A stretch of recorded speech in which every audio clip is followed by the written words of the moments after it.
Assalamualaikum warahmatullahi wabarakatuh. Selamat siang Ananda Soleh dan Solehah. Bagaimana kabarnya? Ustazah harap Ananda sehat semua ya. Sebelum kita memasuki materi pada hari ini, Ustazah mau nanya.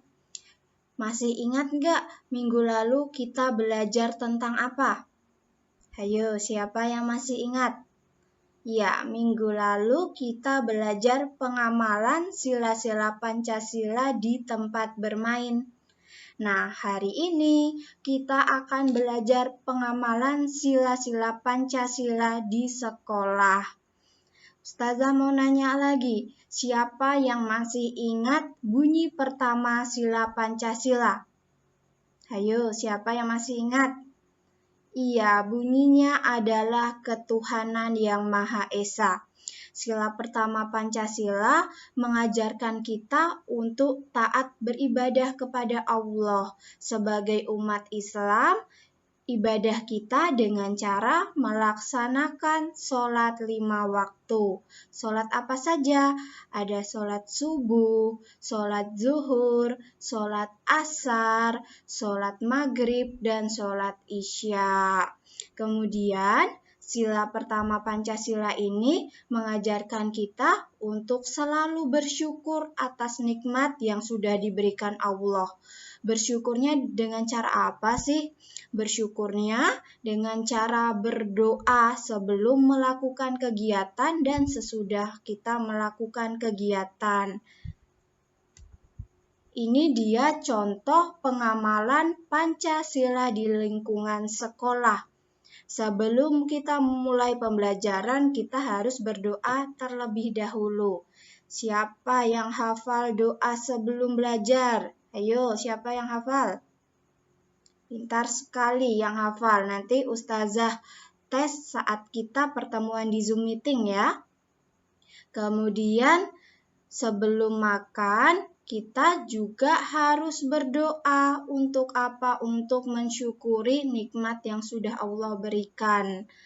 Biar setan-setan juga tidak ikut makan saat kita makan. Jadi, makanan yang masuk ke dalam perut berkah atas nikmat Allah. Kemudian jangan lupa sebagai umat muslim kita harus melaksanakan sholat. Ya, jadi contoh pengamalan sila pertama Pancasila ada apa saja? Ada berdoa sebelum belajar, berdoa sebelum makan, dan melaksanakan sholat. Jadi, sebelum melakukan kegiatan dan sesudah melakukan kegiatan, kita harus mulai dengan doa. Selanjutnya yaitu pengamalan sila kedua di sekolah. Bunyi sila kedua apa, hayo? Ya, benar sekali. Bunyinya adalah kemanusiaan yang adil dan beradab. Sila kedua ini mengajarkan manusia untuk bersikap sopan, untuk saling tolong-menolong sesama manusia, dan saling menghargai. Contoh pengamalan sila kedua Pancasila di lingkungan sekolah yaitu menggunakan bahasa yang santun saat berbicara dengan guru. Jadi, kalau kita lagi berbicara dengan guru atau berbicara dengan orang yang lebih tua, kita harus menggunakan bahasa yang sopan. Nggak boleh menggunakan bahasa yang kasar ya. Kemudian contoh kedua, menolong teman yang mengalami kesulitan.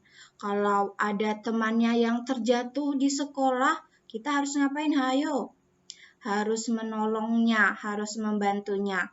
Jadi, kalau melihat teman yang kesulitan, jangan lupa untuk ditolong ya. Sesama manusia itu kita harus saling tolong-menolong. Kemudian, contoh ketiga itu tidak berkata kasar kepada teman. Kita nggak boleh berkata kasar kepada teman. Kalau berkata kasar nanti jadinya seperti gambar ini. Jadinya kelahi, musuhan. Nggak boleh ya sama teman musuhan. Ini dia contoh pengamalan sila kedua Pancasila. Nah, di gambar pertama ini ada teman yang terjatuh. harusnya kita ngapain? Harusnya kita membantu atau menolong teman ini yang jatuh. Kemudian di gambar kedua, ada teman yang kesulitan membawa buku. Apa yang harus kita lakukan? Membantu teman untuk membawakan buku. Kita ambil setengah bukunya agar meringankan beban dari si teman. Jadi, kalau melihat teman yang sedang kesulitan, jangan lupa untuk dibantu ya. Nah, gambar ketiga, kita harus bersikap sopan dengan guru atau dengan orang yang lebih tua. Pengamalan sila ketiga Pancasila. Bunyi sila ketiga Pancasila yaitu Persatuan Indonesia. Sila ketiga Pancasila mengajarkan kita untuk memiliki sikap bersatu tanpa saling membeda-bedakan satu sama lain. Jadi, misal Ananda memiliki teman yang berkulit hitam dan teman yang berkulit putih, itu tidak boleh dibeda-bedakan, tidak boleh saling mengejek. Misalkan Ananda memiliki teman yang bertubuh gemuk dengan teman yang bertubuh kurus, itu juga tidak boleh dibeda-bedakan ya, tidak boleh saling mengejek, tidak boleh saling menghina. Kita harus bermain dengan semua teman tanpa membeda-bedakan. Contoh pengamalan sila ketiga Pancasila di sekolah yaitu yang pertama, bermain dengan teman dari berbagai suku bangsa. Kalau Ananda di sekolah memiliki teman dari suku Batak, suku Jawa, suku Melayu, suku Padang, itu tidak boleh dibeda-bedakan. Kita harus bermain dengan semua teman. Tidak boleh juga menghina suku yang lainnya ya. Tidak boleh menghina suku temannya. Nanti jadinya berantem.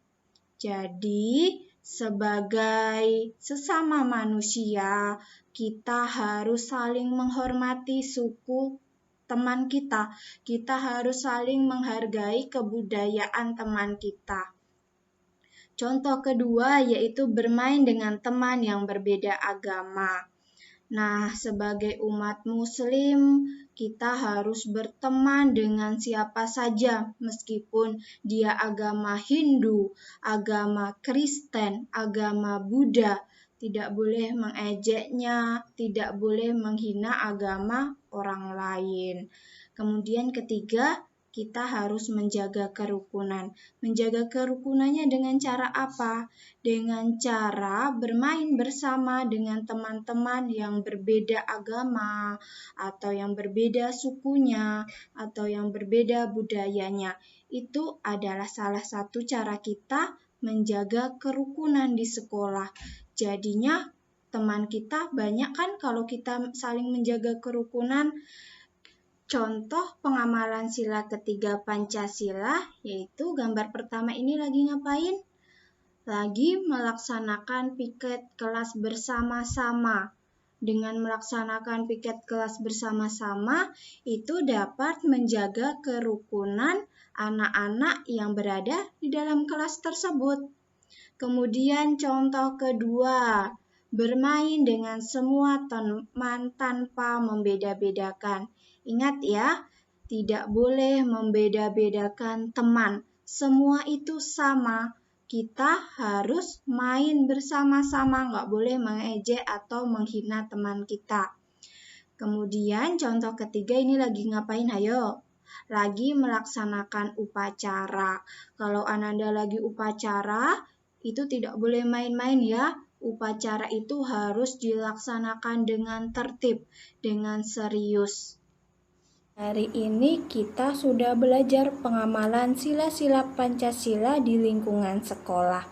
Sekarang Ananda mengerjakan latihan di buku tema 1 ya. Dibuka buku tema 1-nya. Halaman 126. Yang ini. Dikerjakan yang ini dan yang ini. Kalau yang di bawah ini yang sesuai dengan sila ketiga diceklis di bagian sesuainya. Kalau yang tidak sesuai, diceklis di bagian yang tidak sesuai. Paham ya? Jika tugasnya sudah selesai, nanti difotokan kemudian dikirimkan di Google Classroom. Sekian pembelajaran kita pada hari ini. Ananda tetap semangat ya belajarnya di rumah. Semoga virus corona cepat hilang biar kita bisa belajar di sekolah. Ustazah tutup pembelajaran pada siang hari ini. Wassalamualaikum warahmatullahi wabarakatuh.